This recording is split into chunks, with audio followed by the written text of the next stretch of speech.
It's been 10 years since the Saint Jude's fire, and for many, it's a tragedy that cannot be forgotten. Amanie Mathurin, a firefighter from the town of Vieux Fort, was one of the brave firefighters who responded to the emergency call that would change many lives.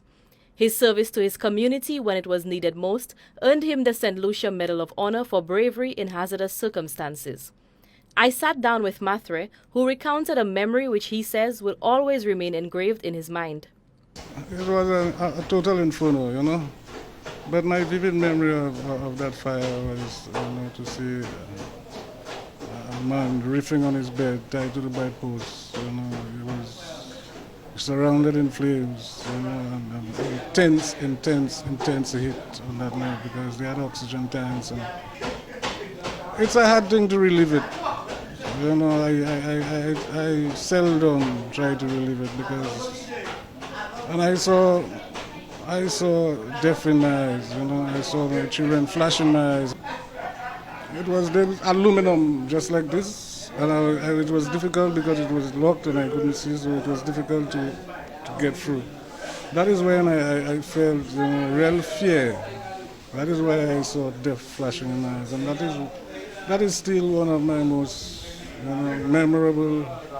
When I say memorable, but it always comes to bear as a remembrance, especially when it's the anniversary day. I asked Mathurin how he feels about the current situation at St. Jude's a decade after he and many others risked their lives to save the hospital and its patients. It's heartbreaking. I was born at Saint Jude Hospital, so I know the history of Saint Jude Hospital.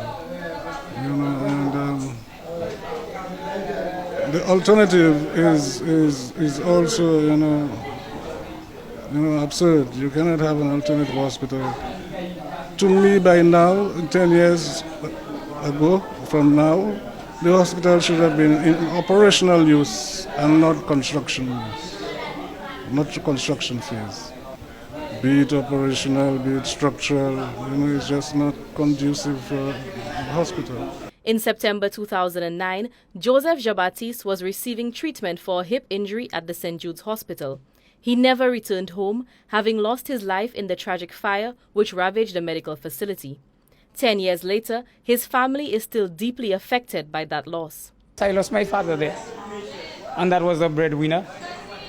It is over 10 years they haven't consulted my mother and didn't give my mother nothing up to now, not even towards the burial.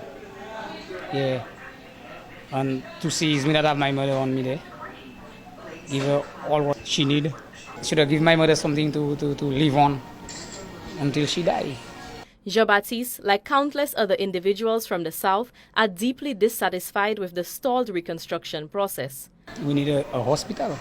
Yeah, we need a hospital, man. People scared to go and take treatment. Must give us a hospital. We need a hospital. If a hurricane hit us, we don't have a hospital. People scared to go to the hospital there. It is not good. Healthcare is not good there at all. That fire also resulted in the deaths of two other individuals, Myrnes Vigier and Claudia Soudine, both from Vieux Fort North.